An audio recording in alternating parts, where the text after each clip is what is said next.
3:50 a.m. to be exact. To be exact, to be precise.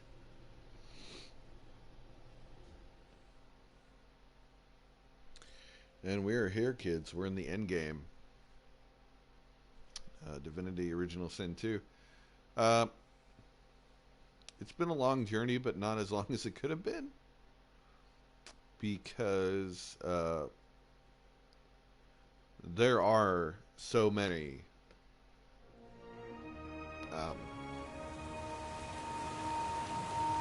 whoa.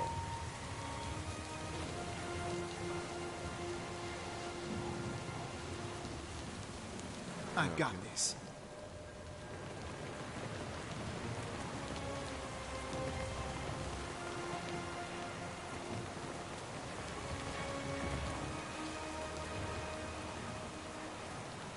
Spice?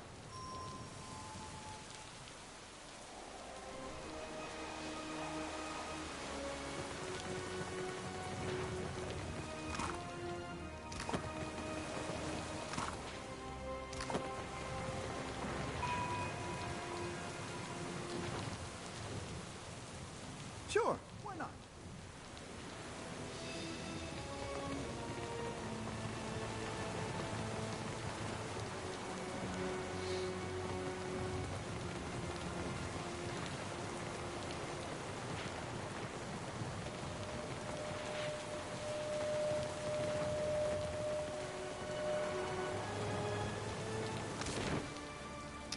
Oh, jeez.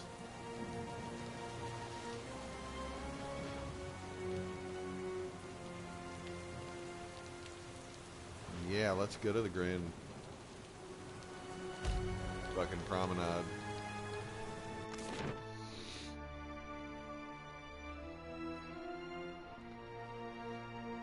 I got some food in the oven, so you'll forgive me if in about 40 minutes I have to break off to go take care of that, but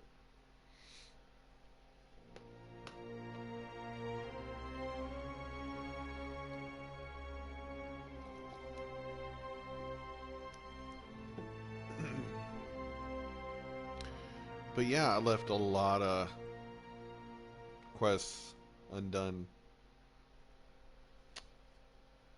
and a lot of exploration.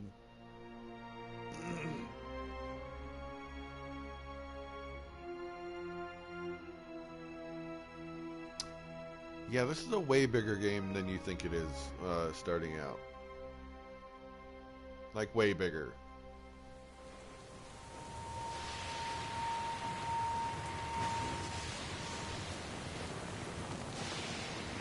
Hope you got a way of turning off that storm. Looks unfriendly. Mean-spirited, even.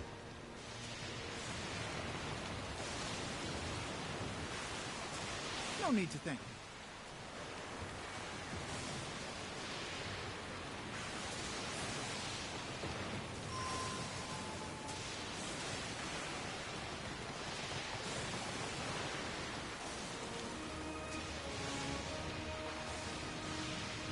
Oh,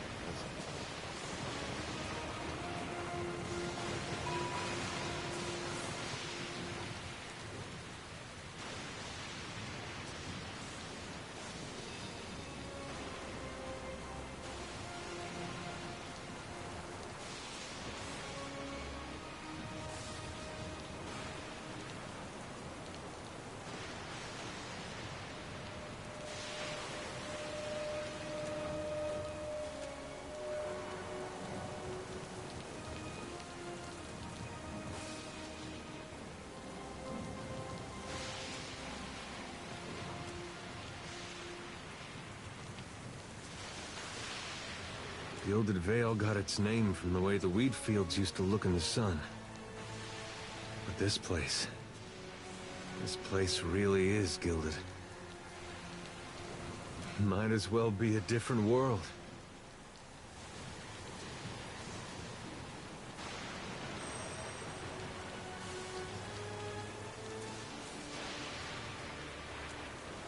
And it. Yet here we are, all the same. These great people got a funny way of passing on. They disappear from the world, but leave their problems behind for the rest of us to deal with.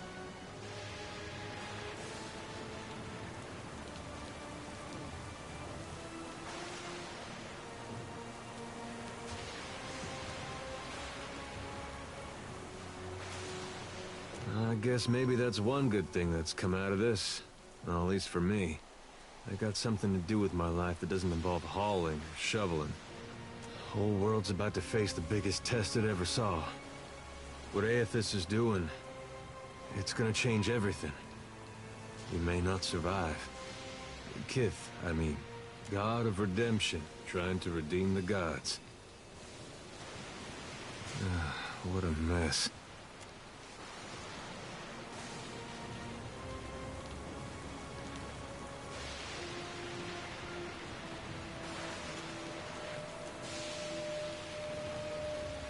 "5 years ago, you controlled the destiny of thousands of souls in Sun and Shadow. But the choice you make today shall define the fate of every living thing in Aora.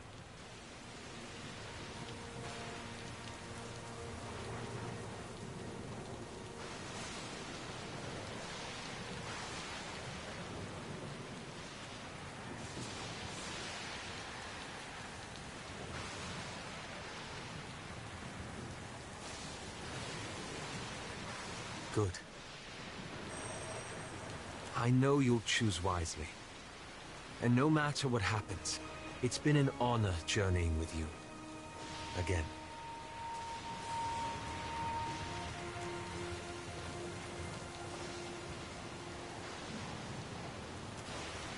We gonna do this or what?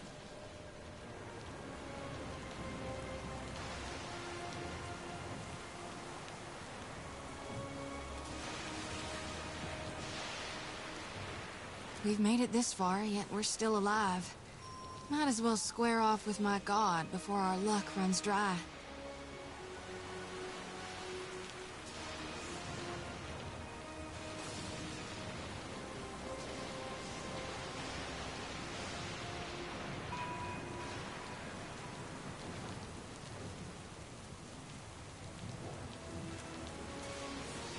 I'll hold you to that.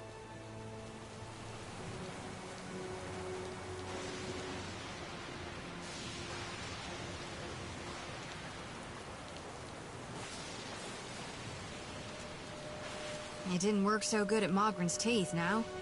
But sure, we can try to sway my god's will again. Well, if anyone could do it, I reckon it'd be you. Tell me, Watcher, can there be a god of light and birth if souls themselves can no longer be reborn? I thought it'd be different how it turned out. But I couldn't dream of any other way. Now then, shall we go face my god for one last time? Find out what it is we can or can't do in these end times. Whether we're meant to wither or thrive.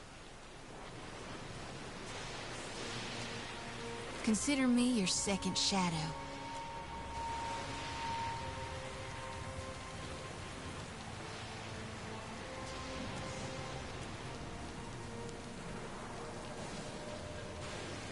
I look back, and I ain't but half sure how we got ourselves here, Cap. It'd be right good to have you on our side. Hope you know, we be full behind you.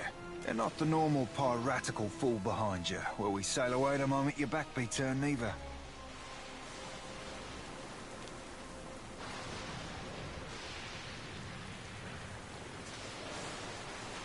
I know, Cap. Here's hoping it be enough. Onwards then, Cap. To the bitter end and beyond.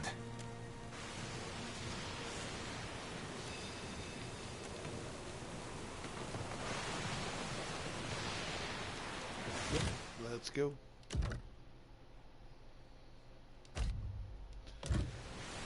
Cheesy as they are, I do love those moments.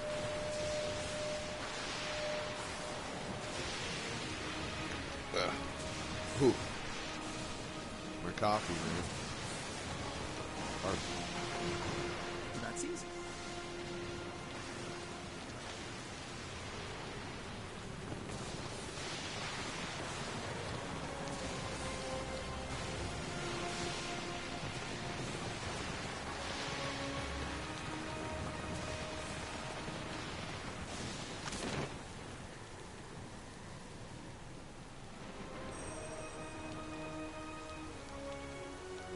Oh boy.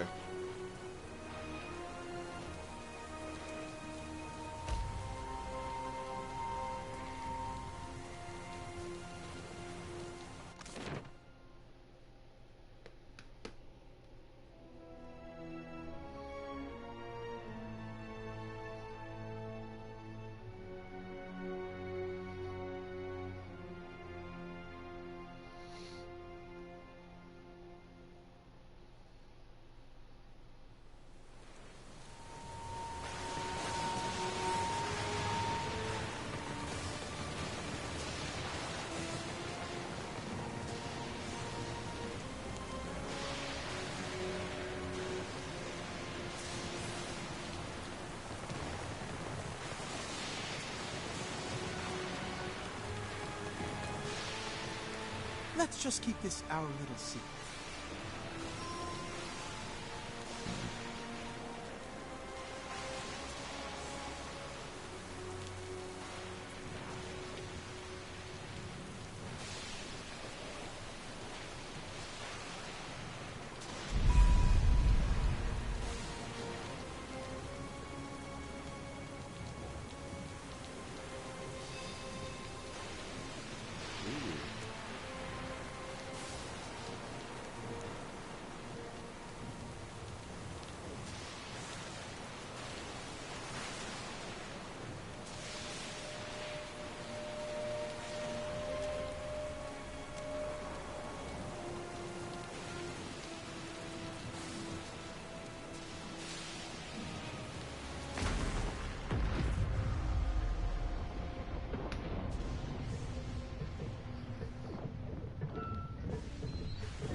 The machine controlling the storm winds down.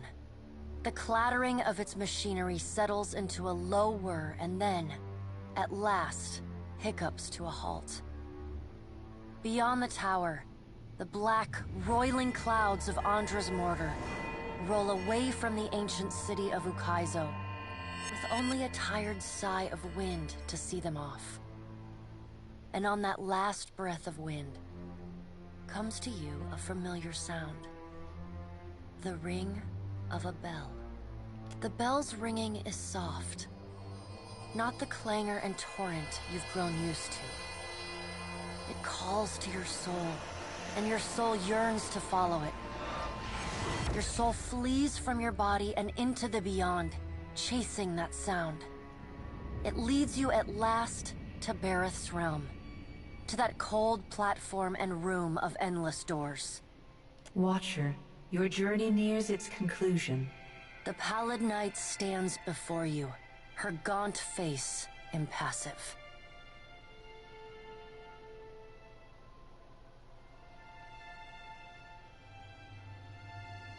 I would think you a fool, were you not? Change unsettles, and not even the gods are immune to fear. Soon you will confront Aethys for what will likely be the final time, and you will do so as the Herald of Bareth, the only creature on the face of Eora to whom he will listen. Remember that. The pallid night inclines her head to you, black hair hanging lank in her face. She steps back and cedes the floor to Helia with a small, resigned sigh. If Aethys truly intends to go through with his mad plan to destroy the Wheel, a generation's worth of souls will be trapped in the in-between. So many would suffer. How can Aethys be so cruel? He cannot just abandon them. Aethys must help the Kith find a quick solution. Abaddon strides forward. Aethys thrust this crisis on the Kith. They did not bring it upon themselves. Their only mistake was entrusting us to watch over them. Who will help them rebuild their world now?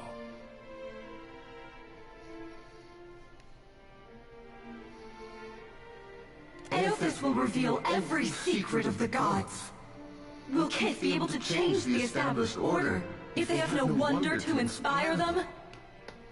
Aethys must help them resolve this quickly, lest every one of Eora's few remaining mysteries be laid plain.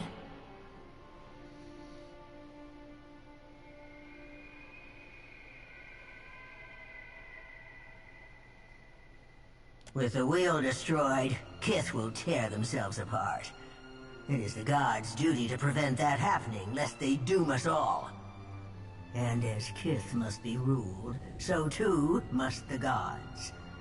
I say that if Aethys is so eager to throw down the mantle of power and step aside, I shall take my rightful place as Queen of the Gods again. Kith are strongest when they follow our lead, and we are strongest when we lead in turn. United in purpose with the gods, Kith can accomplish things that without us, they could never have even begun. They must be shown their boundaries to surpass them. Kith will not solve Aethys' puzzle on their own. And without an established order to fight against, the bonds that bind them dissolve, and they fight amongst themselves.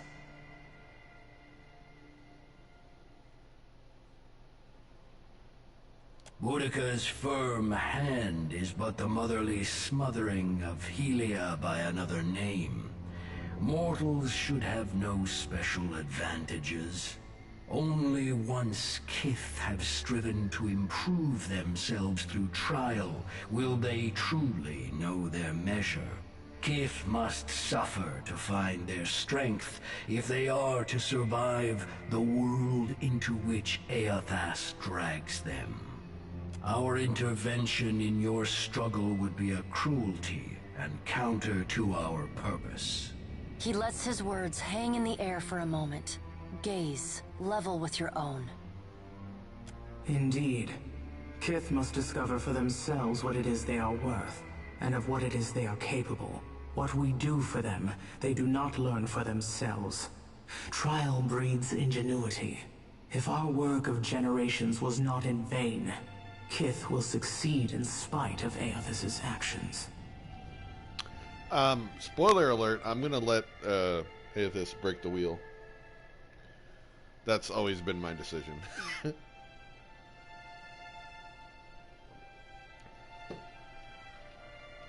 I have faith in Kith's ability to meet Aethys' challenge.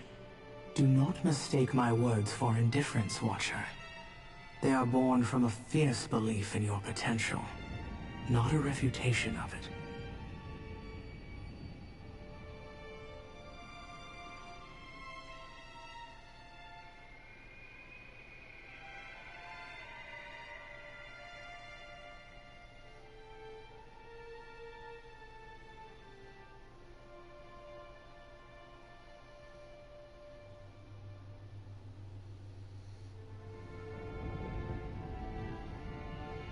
Margaret is blinded by her affection for mortals. She does not see that entropy is the destiny of all things. If Aethys were wise, he would destroy everything. End life, end reincarnation, end death. Kith have had their chance. It is time to let silence reign. As Rimmergon's words fade, the Pallid Night returns. She no longer towers over you, a giant even among the gods, but meets you at your height. She lets the arms crossed over her chest fall to her sides. She speaks to you openly, plainly, an expression almost like tenderness, turning up the corners of her lips. Well, Watcher, you know where we stand. What do you believe?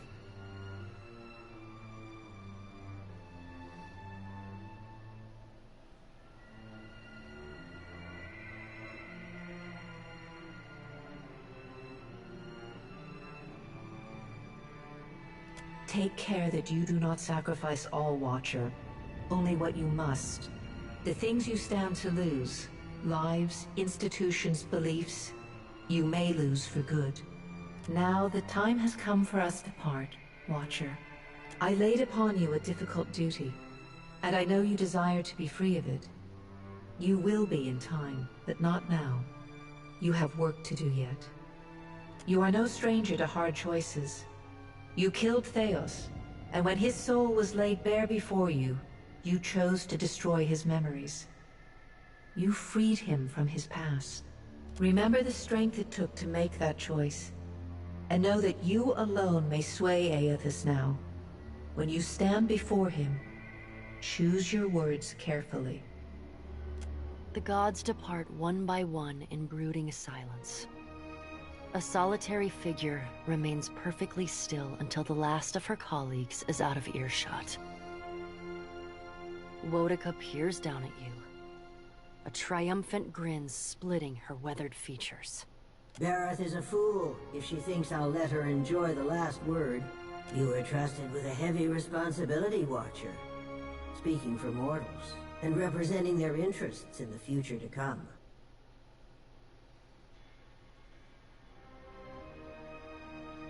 You've reminded me why I never depend on the judgment of others.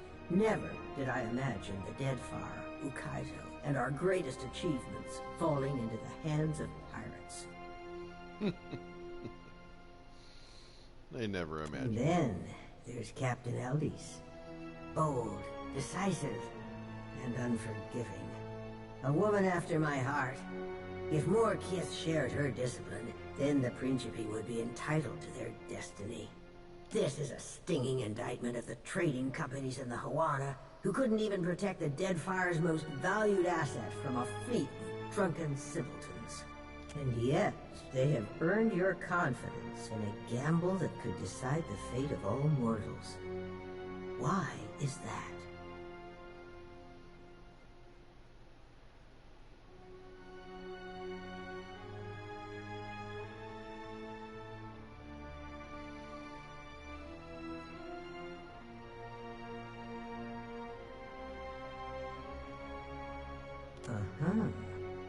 Consider my curiosity appeased. For now, in our grandest plans, you are a singularly unpredictable variable. You play a dangerous game by investing your hope in others. Deception and failure are woven into the fabric of mortals. I can safely promise that they will disappoint you before long.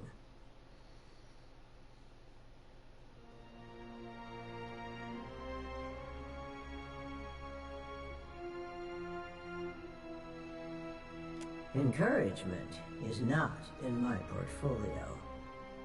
You come to me for justice, vengeance, and harsh reality.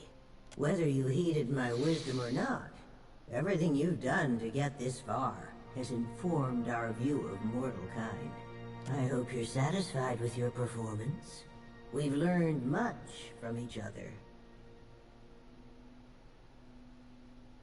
Was casting your lot with an undisciplined mob of pirates supposed to change my mind? Don't answer that question.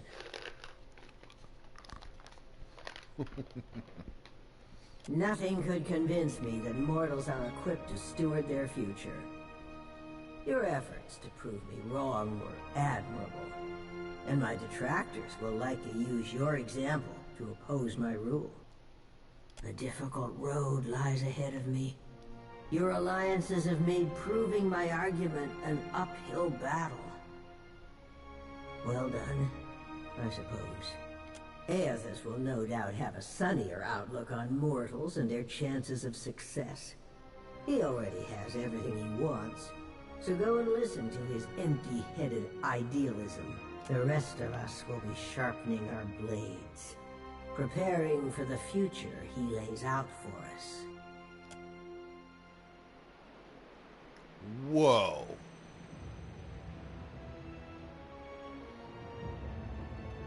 Check out Aethys.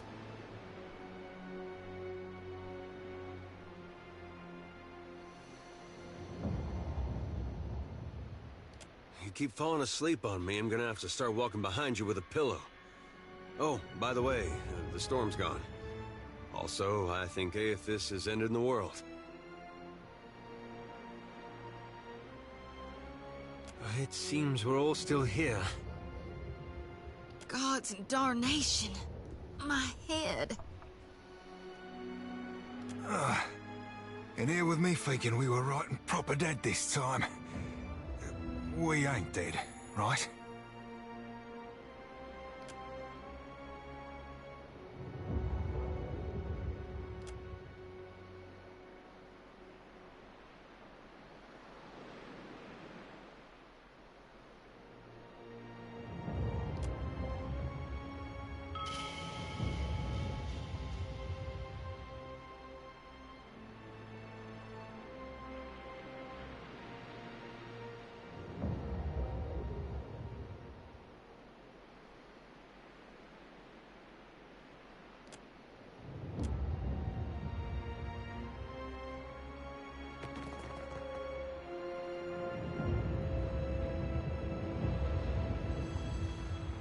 just look at that for a minute. Hang on. Let's get a... Yeah!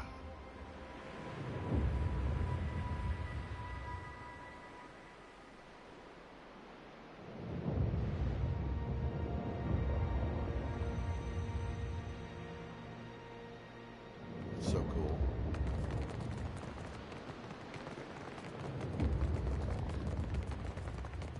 Valiant Trading Company, where are the fucking pirates?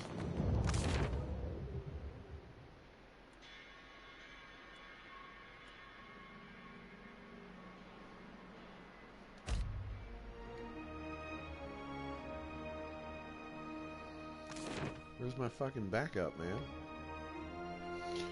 I mean,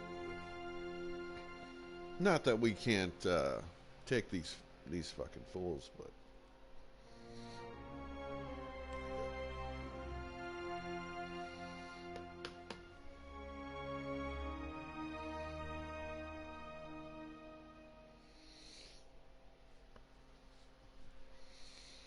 oh man, you guys.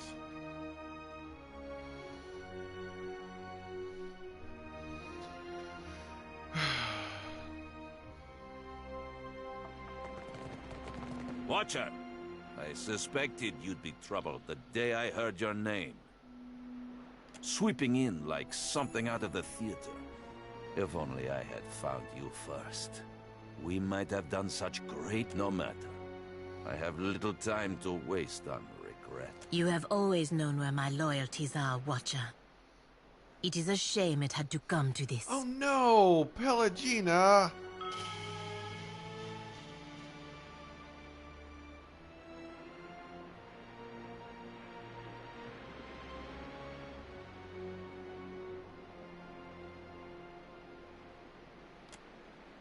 Fuck, even now. But I will put a blade through your heart, Watcher, and sleep all the better for it. Oh no, Pelagina. Girl.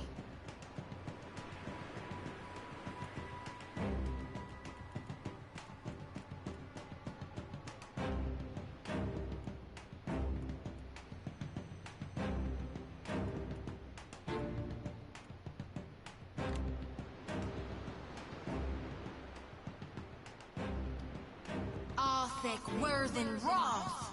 What for, Captain?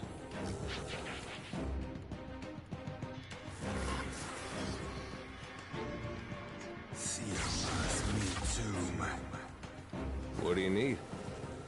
How may I help?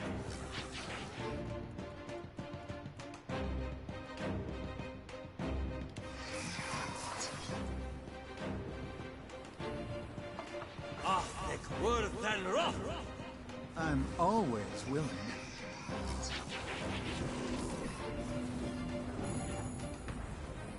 I'm a lover, not a fighter. Ooh, right in the Ioun stones.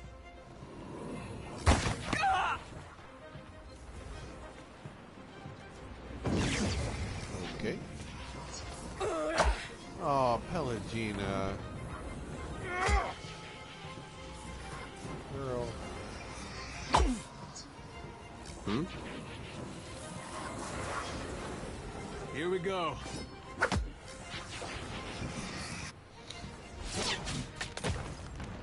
Stone it!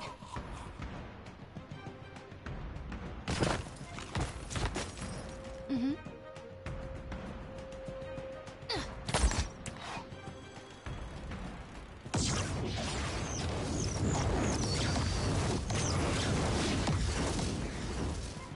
Aye.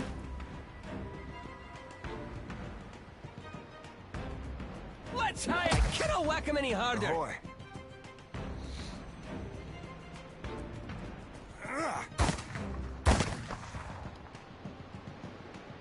I was born ready. Time to fist. Ooh, right in the Ioun stones.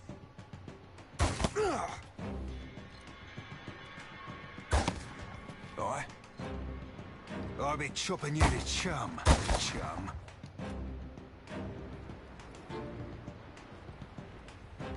Aye.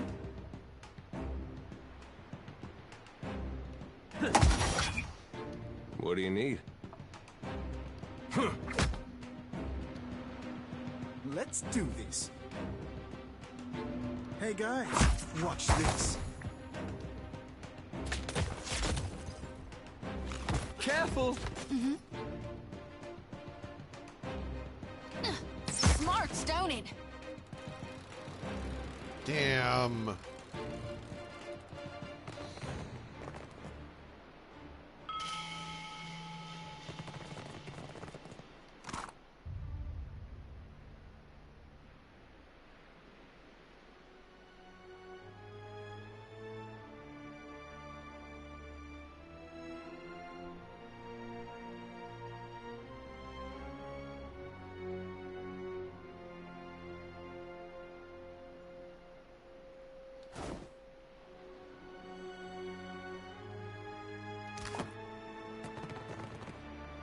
No need to think.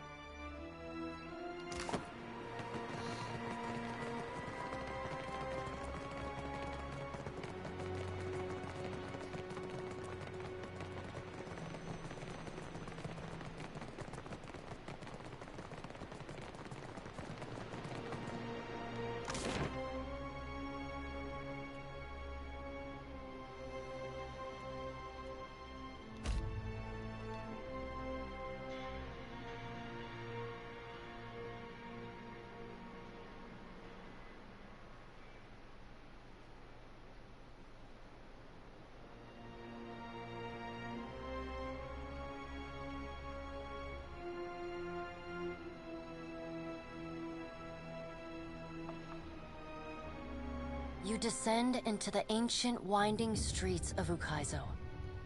Battered by storms for thousands of years, the ruins bear the marks of their role as the lone witnesses of the gods' great secret at the center of the city.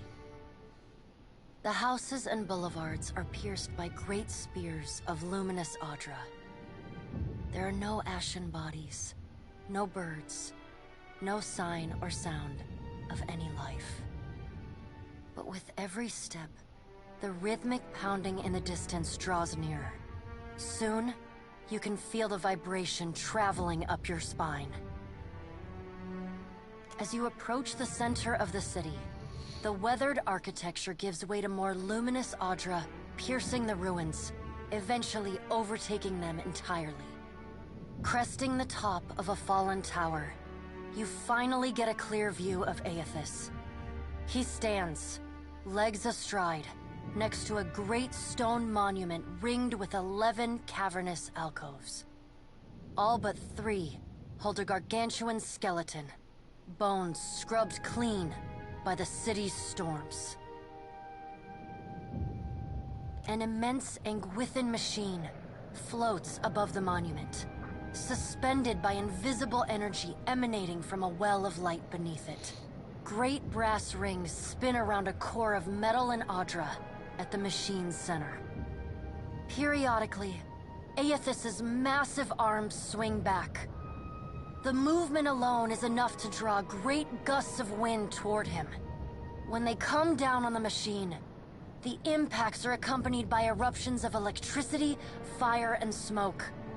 The hundreds of luminous Audra pillars across Ukaizo sympathetically dim in a rippling wave that spreads out from the machine.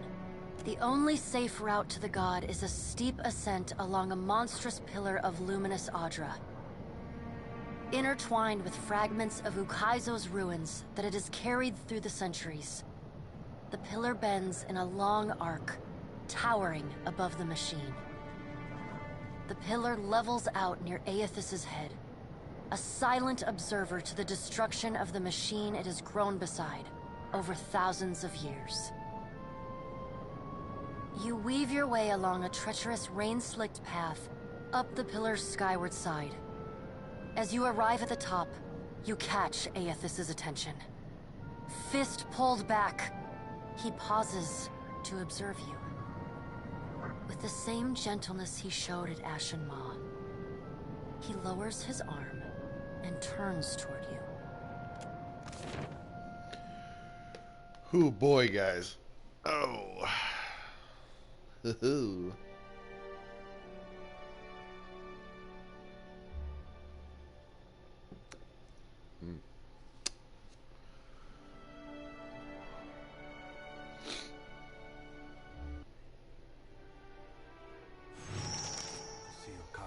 this way.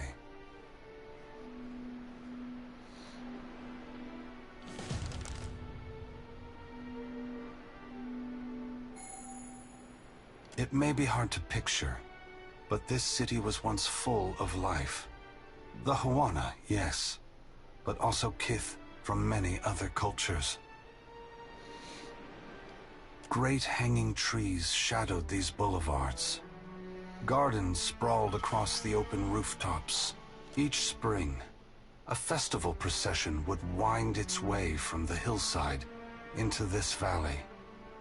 The celebrants would pass through a steep walk among the stalls of foreign merchants, flowers falling upon them from all sides. All people of all nations, together in a celebration of new life.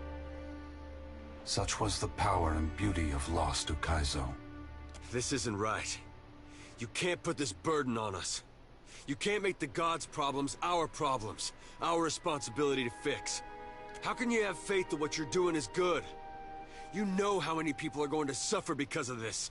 No matter how you spin this, you can't set it straight. Adair, I wish I could explain it to you. It breaks my heart that I cannot. But no matter how much you curse me, do not despair. The souls of this world will need people like you. Lights burning brightly in the darkness to come. Gone, please, I'm begging you. What do I do following this? How am I to best serve those still living? To improve our future chances of survival? The Deadfire and the Eastern Reach are full of animancers. Women and men with brilliant minds who can solve this great problem. They will also need people with brilliant souls, like you, Shodi. People who can tend to the spiritual needs of the world in a time of fear and desperation. Remember, the flame you bear is not only light, but warmth. Provide comfort to all who need it. I ain't never chatted up a god before. Feel like I should be asking something profound and philosophical. And yet, thing I'll be wanting to know, what be stopping the other gods from coming down and just setting this shit back straight? And then you breaking it again. This be our new tides then, all up and down, over and over, till the sea drowns us all? A wise question, Seraphim. Have no doubt, some of the gods are already trying to figure out a way to fix this on their own. It is not beyond their capabilities. After all, we made these machines with the Huana many years ago. But it is not something they can do easily. Not without mortal assistance. It will be for mortals to decide if they should receive it.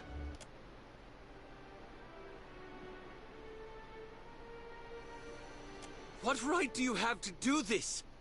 Destroy the wheel and leave us with nothing? Without even knowing what will come next? Aloth, we are all, gods and mortals, responsible for our own actions. But inaction carries its own moral responsibility. It is a burden I have carried for far too long. One must always do as their conscience dictates, even if that means abdicating a position of power. But what of you, Watcher? Why have you followed me? Have you come to bear witness to the breaking of the wheel?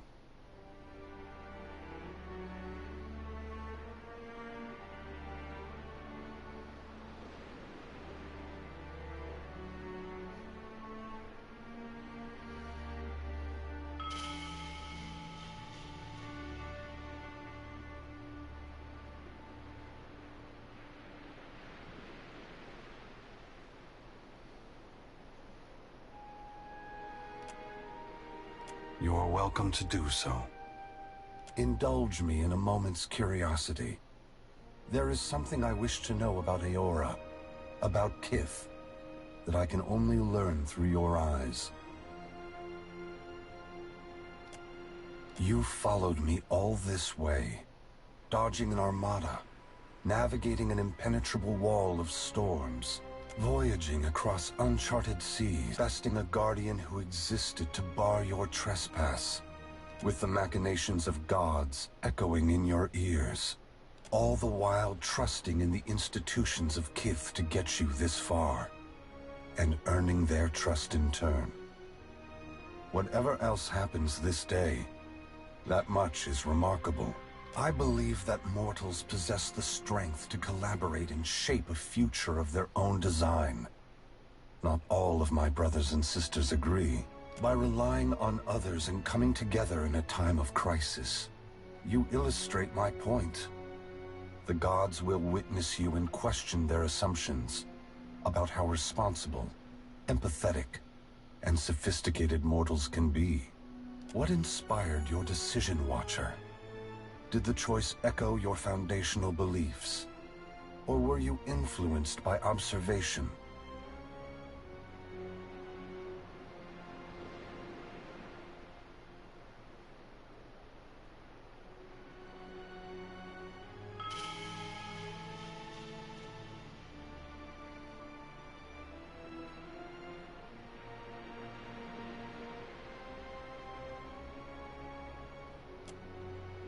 I thank you for your perspective. Yours is not the only opinion that concerns me, but for the moment, it offers much to consider. All I ever wanted for mortals was growth, transformation. Once, my brothers and sisters shared this goal. Some have forgotten themselves, giving in to fatalism or tyranny. Others have succumbed to apathy. It brings me great sorrow that crisis is the only way to set the future in motion. Would that I could pass the responsibility of heralding your darkest hour to another. Never forget that trust and coordination between mortals brought you to this place. Your future is built on a foundation of hope, and you have laid the first stone.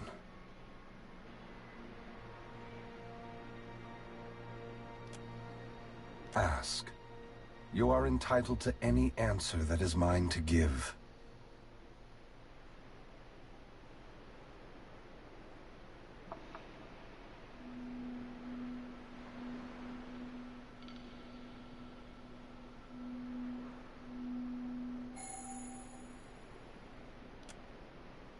Woodica is entitled to her opinion. If the intent of this test is to justify an uprising to come, that is more worrisome.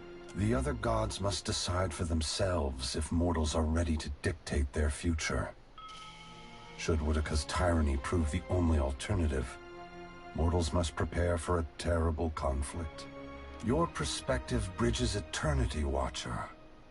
Many will look to you to mediate differences that could shake the very foundations of Aora. The great work of the Ingwithans falls to ruin. Reincarnation as we know it will end. Souls which currently await new life in the beyond will be born into the world as normal, but their numbers will not replenish. Anything that dies will tarry in the void of the in-between, awaiting the motion of a wheel that no longer turns. Once the beyond has emptied, every birth will be hollow-born. Other maladies of the soul may follow, and plague those who linger in life. Unless mortals work together to carve a new path, the essence of life will be trapped in the netherworld. Gods will starve. Aora will grow silent and cold.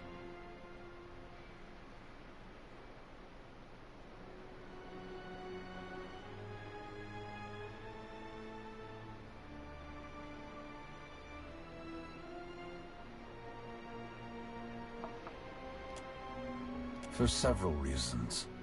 My strength was diminished after the Godhammer bomb, and assuming this form took incredible effort. With so many vying for control of the Deadfire, I also saw a ripe opportunity for mortals to cast aside their differences and stand together as one. They have never been more powerful, more capable. Because of this, the gods must justify their importance or be proven obsolete. A generation or more. That much essence is already poised to flow into Aora.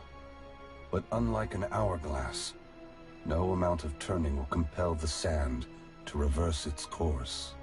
Should you choose, you could lay down your burden and trust in your children's children to set matters right. That depends entirely on you. By your reckoning, there are still good years to come. By ours, time is short.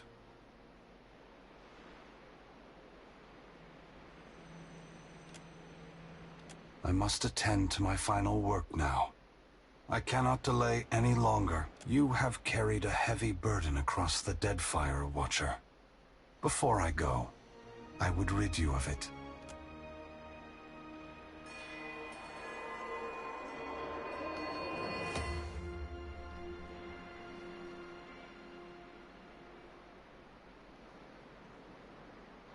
You are free now. As free as any of us can be. Many will come to you for help in the years ahead. Animancers, priests, even the gods themselves. I have great hope for you. But always remember that your future is for you to decide. Use your freedom well. Aethys squares himself to the machine. As you move to a safe distance, he draws his fist back and resumes his assault. The blows rain down with increased fervor, but the machine perseveres in spite of his efforts. Spreading his arms wide, Aethys draws power from the luminous Audra clustered around the valley. The energy courses through his body, limbs overflowing with intense light and waves of heat. He returns to his task, each strike bringing with it the sound of cracking stone and twisting metal, the flickering of luminous Audra across Ukaizo. As the ancient machine finally begins to succumb to his strength, so too does Aethys's body, built to withstand the passage of thousands of years. The great Audra statue has finally been pushed beyond its limits. Cracks appear along the hands, then race up the arms. Aethys does not slow his assault, but continues unabated. Its brass rings twisted. The machine spins erratically but withstands the relentless barrage. Aethys stands astride it and pummels the base of the machine. Soul energy begins to flare out from the machine's heart, warping the air with the intense heat.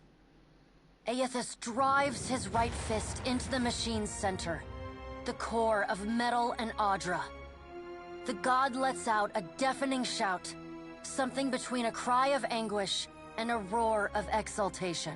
You see Aethys's arm shatter upward from his hand through his elbow. A flash of light and heat bursts from the core, accompanied by a cacophony of destruction. The moment passes as Aethys's shout echoes throughout the valley. Your eyes begin to recover. The god's work is accomplished. The great machine of Ukaizo has been destroyed. The wheel has been unmade.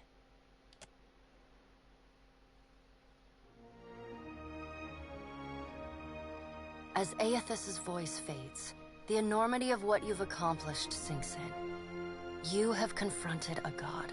You have rediscovered the ancient city where the wheel was forged, and you have seen the wheel shattered. What comes next is uncertain, but already the legend spreads of the Watcher, who survived Andra's mortar and stood toe-to-toe with Aethys. Maras Nua's body finally goes still amidst the rubble of the Angwithan machines, yet it continues to glow.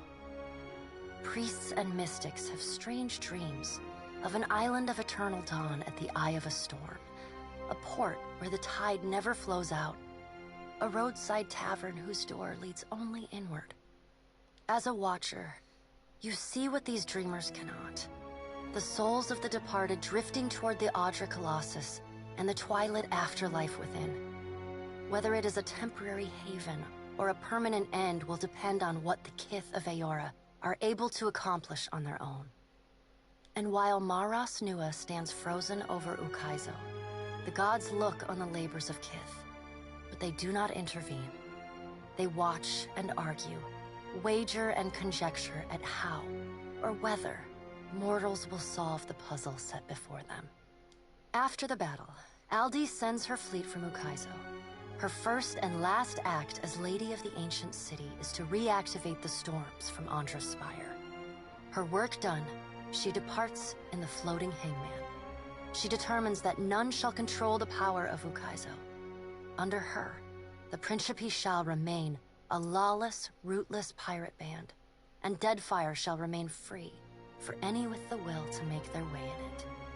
As the rise in piracy makes operations in Deadfire ever more costly, the Consuelo Mea Compressa votes to scale back the Valian Trading Company's presence. Luminous Adra and Animancy Research remain valuable enterprises, but the company can no longer afford to seek dominance in the region. The Royal Deadfire Company makes a final attempt to seize Ukaizo using an innovation of its own.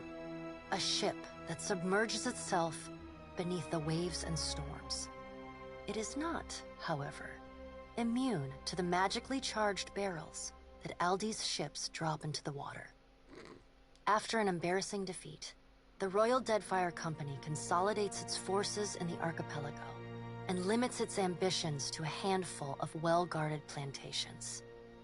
The storms of Rauatai rage on, and its people muddle through with the same tenacity that has served them for millennia. Demoralized by the loss of Ukaizo, the Huana tribes fragment further. All of Queen Onikaza's work to unify her people falls apart, and foreign traders openly flout the decrees of the Kahanga crown. Port Maje remains stable despite the changes at work in Deadfire. Governor Clario and Storm Speaker Ikawa work together to shore up their defenses against the Principe, and to petition the Valian Trading Company for additional funding. Thanks to their joint efforts, Port Maje becomes a bastion of security and prosperity in the southern archipelago. As the balance of power changes in Deadfire, so too does Nekataka transform. Pirates, smugglers, and other criminals flow into the city, openly flouting its laws. The Kahanga leadership takes responsibility for the welfare of the Raparu, and the Gullet starts to improve. What was once a den of crime, poverty, and illness slowly becomes a quiet haven for the Raparu. The Watershapers Guild is allowed to remain in Nekataka. Its members continue their arcane art and dream of finding the ancient secrets of their practice. Your brief encounter with Letharn proves deeply influential for the children of the Dawnstars. Plagued with nightmares and haunted by the deaths at Hesango, Letharn begins questioning his faith in Aethys. At first, his fellow Dawnstars chide him, but that changes as word of Aethys' deeds at Ukaizo spreads. After all, what business have they worshipping a god who denied his own legitimacy? The children of the Dawnstars respond to Aethys' sacrifice by taking up the lanterns and sickles of the Harvesters of Gone. They become pilgrims of essence, gathering souls across Sayora and ferrying them to the edge of Andra's mortar, that they might find their way to the haven within the Adra Colossus. Others will repair or rebuild the wheel one day. In the meantime, the Dawnstars will care for the souls of the dead. The Adra at Pokakohara is restored, but the rumored Valian Trading Company post never comes to Tikawara. Torn between waiting and seeking better fortunes elsewhere, the tribe gradually scatters and fragments. Ships continue to disappear at the southeastern fringe of the archipelago, and stories circulate of a colony of vampires and gulls preying on their crews. The dragon, Neraskirlas, no longer passes between Aora and the White Void, and the dead flow slowly breaks apart, exposing the temple long frozen within. Under Halfjorn's guidance, the Harbingers of Dusk resettle within Remergon's temple, vowing to forever protect it from the defiling touch of outsiders.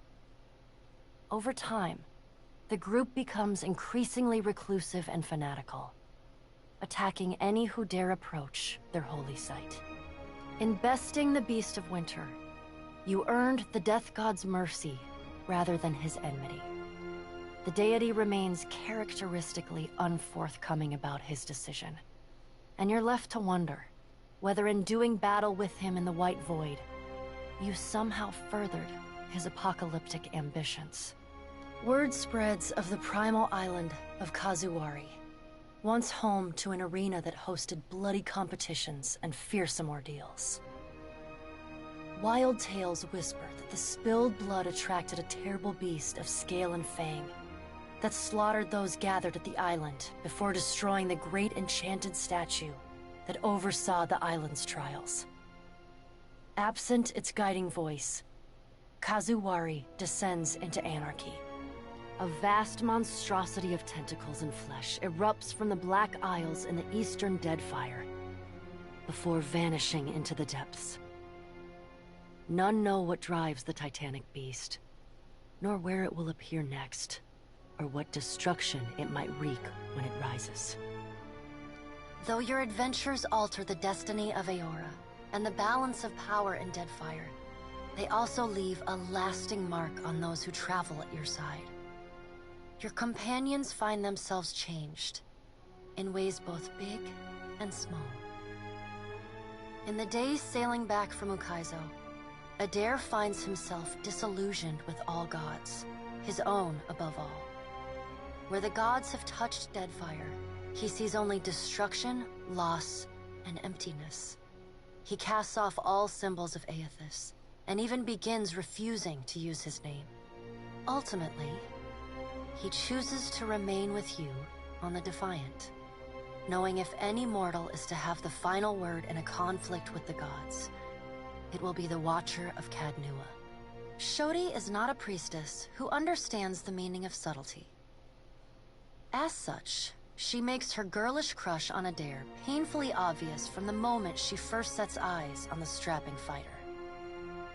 Early in your travels, Adair appears discomforted by her persistent flirting. He often grimaces when she sidles up to him, and he takes endless pains to keep their conversations terse and to the point. But after a little smoothing on your part to nudge them in the right direction, Adair makes an effort to view Shodi with an open mind. And Shodi begins teasing the veteran fighter in a more companionable and less amorous manner. After saving each other's hides a couple times, and sharing more than a few laughs, the two form an easy, and you suspect, lifelong friendship.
Seemingly lit with an inner glow, Shodi takes to a new life of mission work with gusto.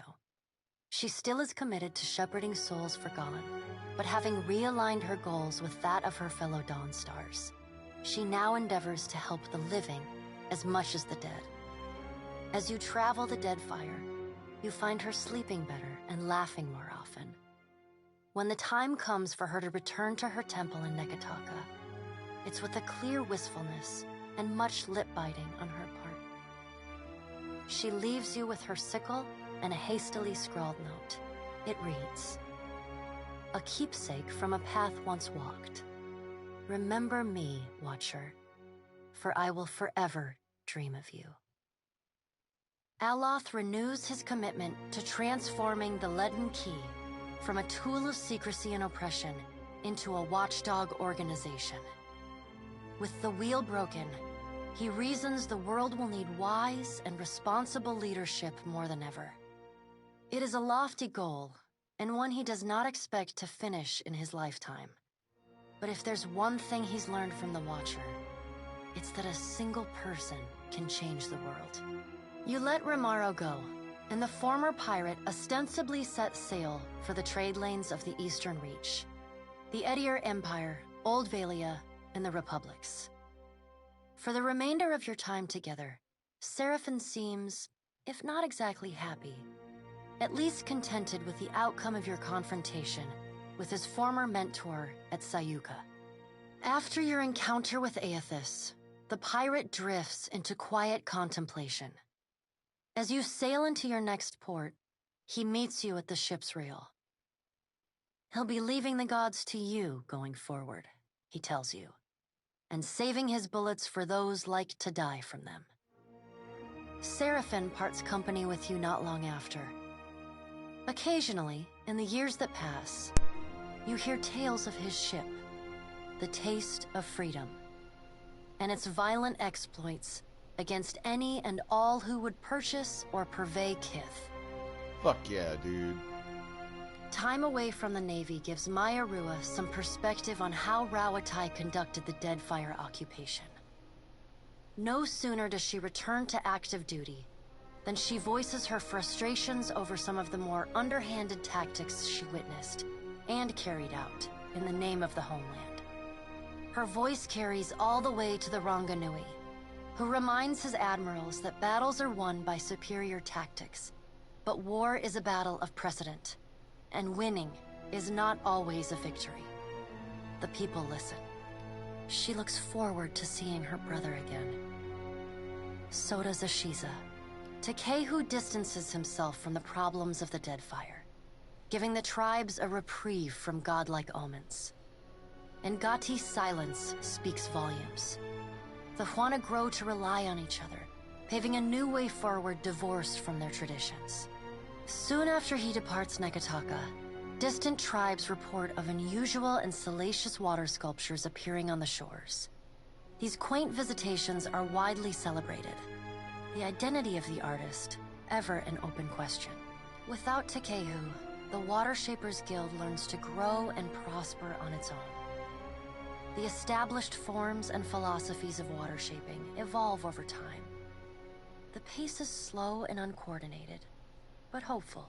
He bids you farewell, suggesting that you seek your next adventure in a brothel or tavern, where consequences begin and end at the front door.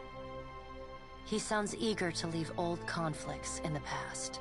Great changes are at work in Deadfire and the world beyond. But the storms of Andra's mortar rage on. Whatever salvation Kith achieve will be hard-won, but it will be the deliverance of their own choosing. As the Watcher of Cadnua and the former Herald of Bareth, you return to your ship and begin the long journey home. You hope for calm weather.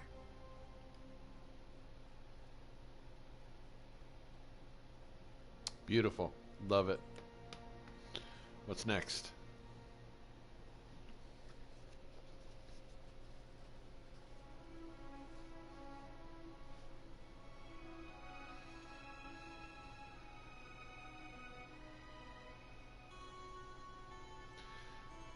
What a great story.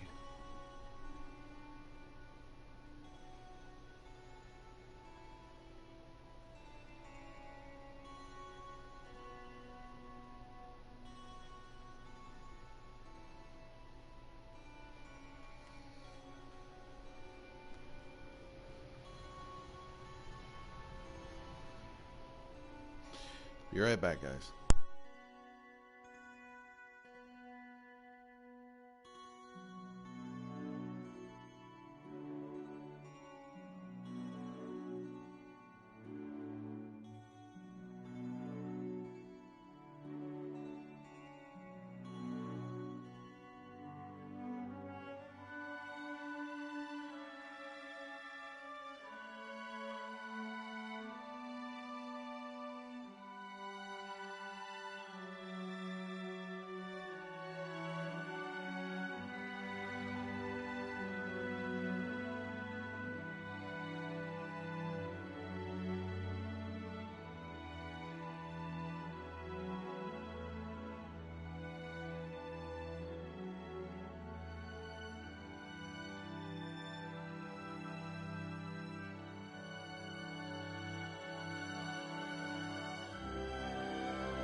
Well, there's going to be another playthrough, for sure.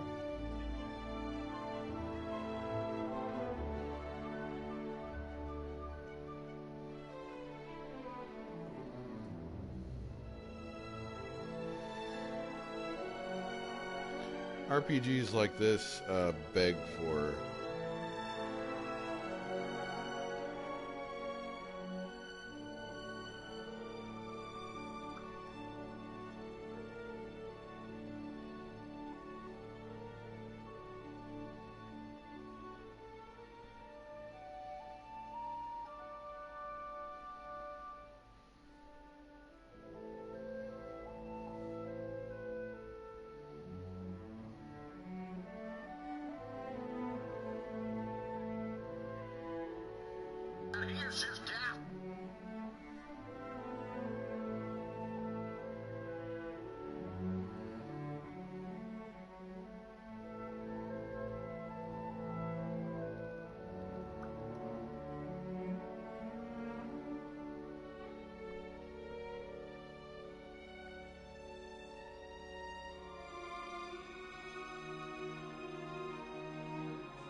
This week we have casting news for the... My God.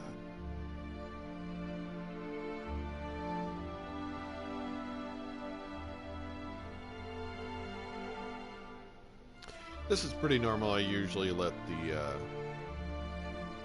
credits play.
I'll be right back, guys.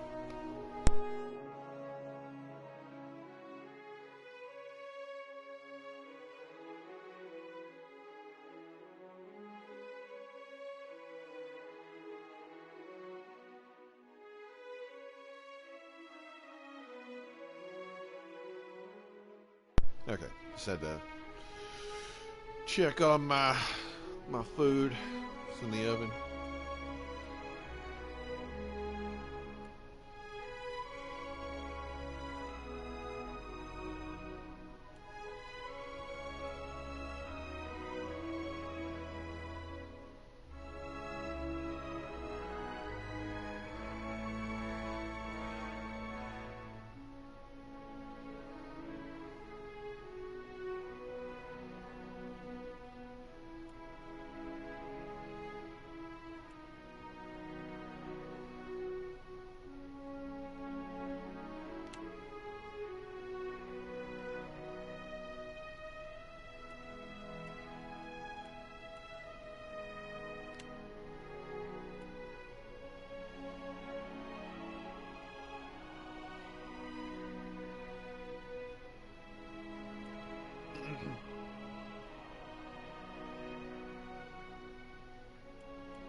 Aora, a world where mortals live, die, and are reborn through the turning of the wheel.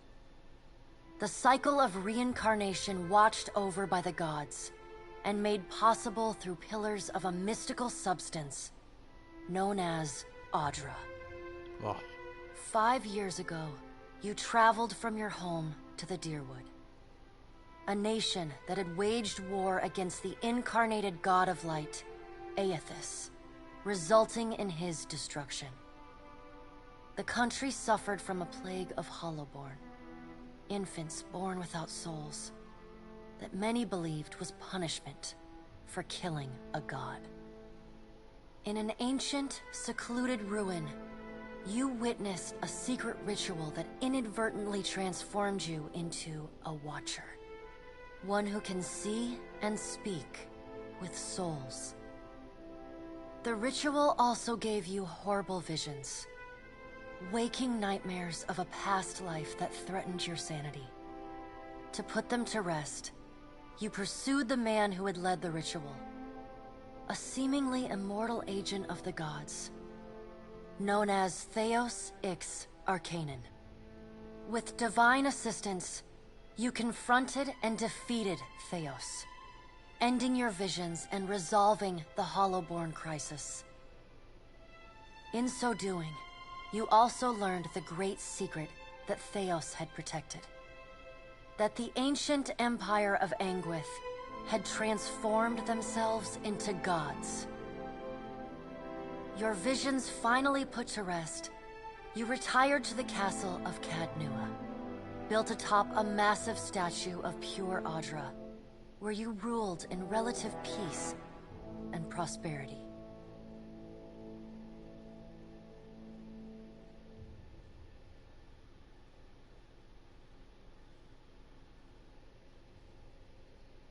Until...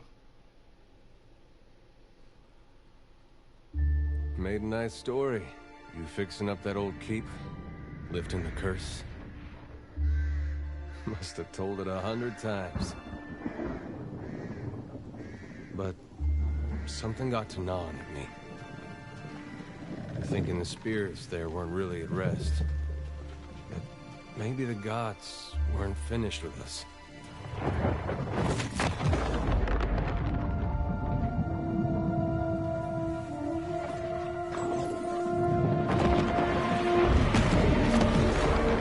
I used to dream that when my God came back, he would forgive us.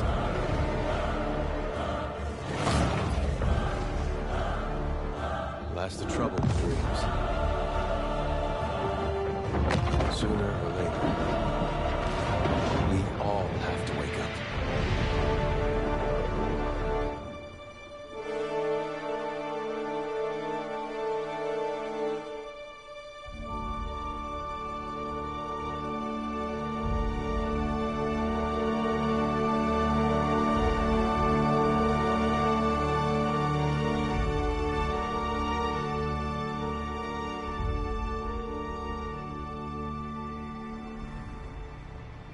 And so you wake to a sleepless world, the in-between of life and death. Follow your memories. You have been here before.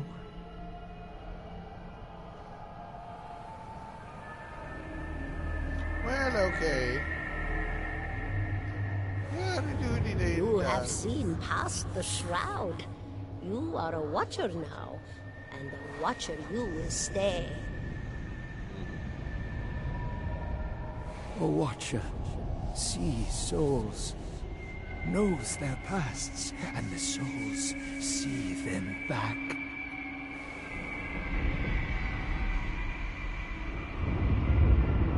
A dubious honor, inheriting a fortress both broken and cursed.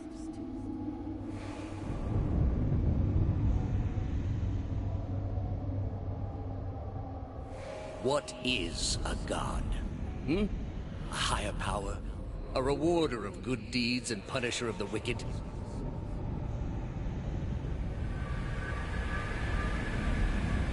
The gods aren't real, but something else entirely. Something created by people.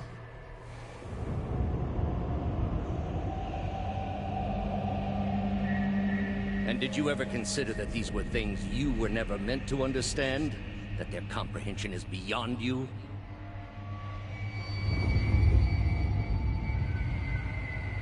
Let the world see. Let them decide what to do. The wheel has turned again, Watcher. Come. Okay.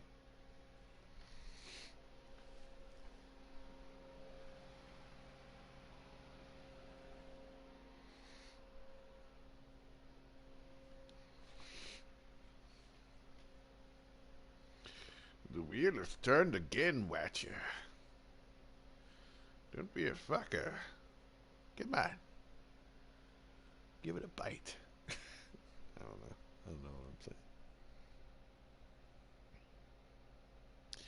I don't know what I'm saying. I don't know what I'm doing, you guys. I'm just fucking, you know. An aged dwarf shares this strange flow. You can see his smile.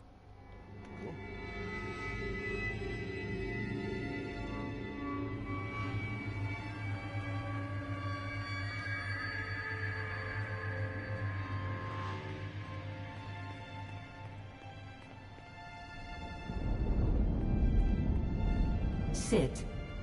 Please.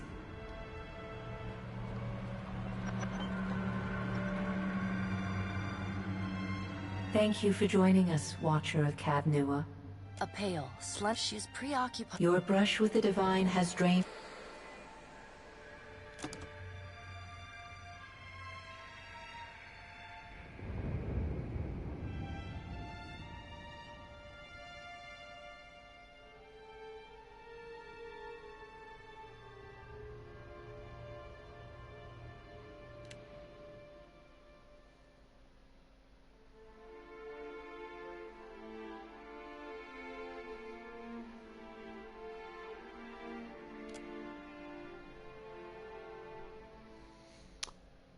Huh.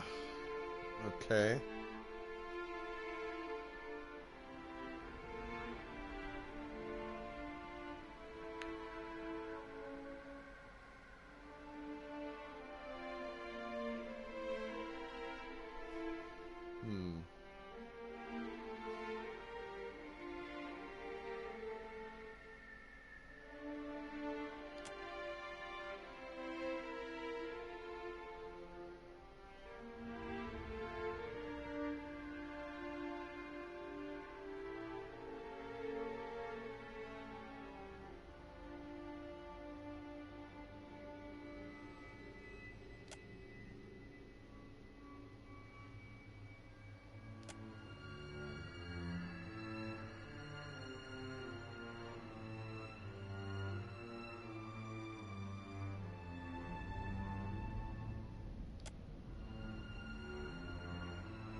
Be right back, guys.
Okay.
Does everything appear to be in order?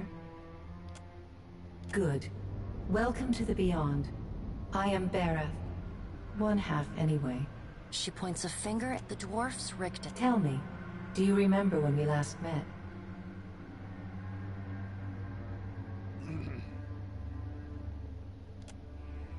You prayed for help in reaching Theos, beyond the Court of Penitence, but would not pledge yourself to me. Still, a pledge unmade stands fairer in this court than a pledge broken. She places a card in the middle of the arrangement. You had need of the gods once before. The being that occupied Odnua's statue beneath your castle was the dead god, Aothus.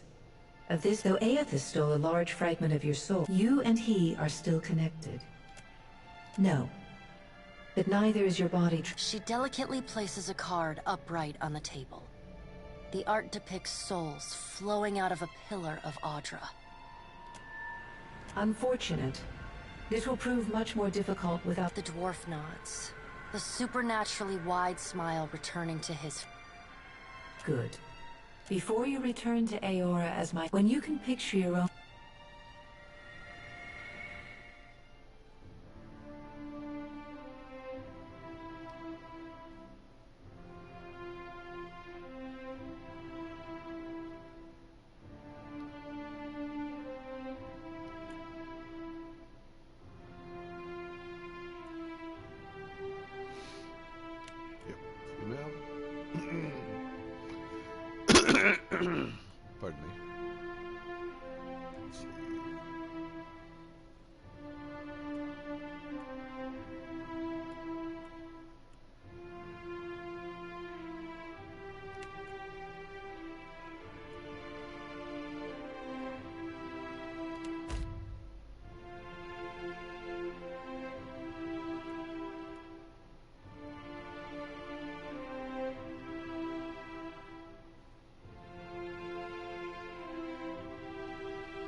For the Everlight! Wait here. I'll go on ahead. Yes? You're going down! Watch closely, darling.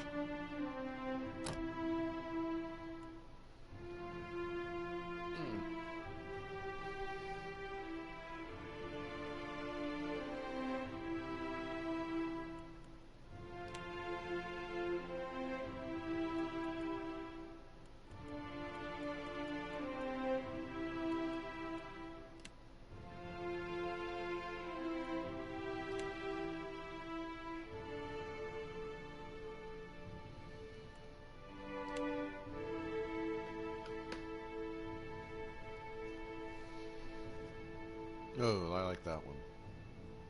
Yeah, let's go with that one.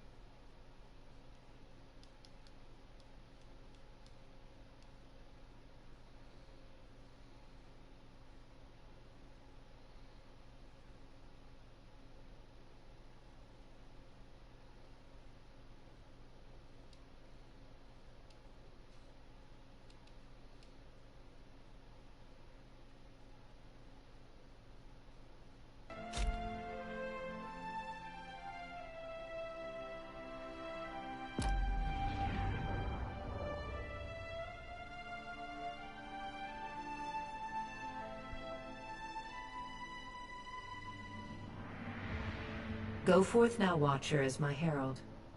Know that I do not give you this title lightly. When the time comes, you will have the power to reveal the souls that cling to you, to open the gateway from the in-between to the waking world. Find Aethys. Learn his plans. With a quick gesture of her hand, a chime. The dwarf nods.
The return to your body feels like waking after a fitful drunken sleep. The red air watches over your body with a glazed look. No, there's no way. You're awake. How you feeling?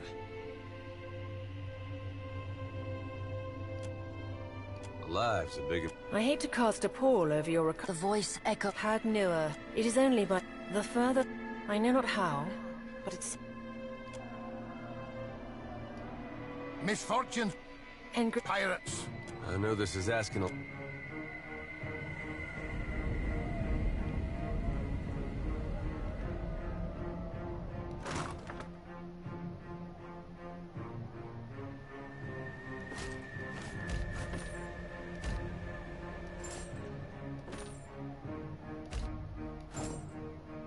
All right, now make some...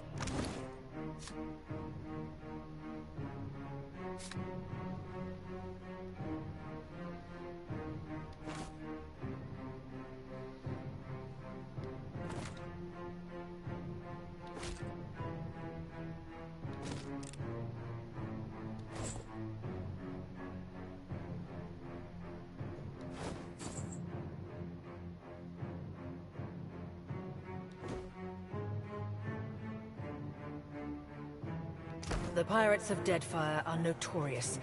I suggest you deal with them quickly. Sure.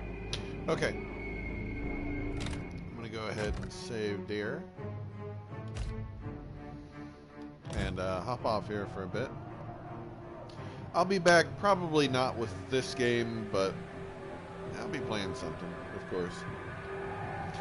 Love you guys.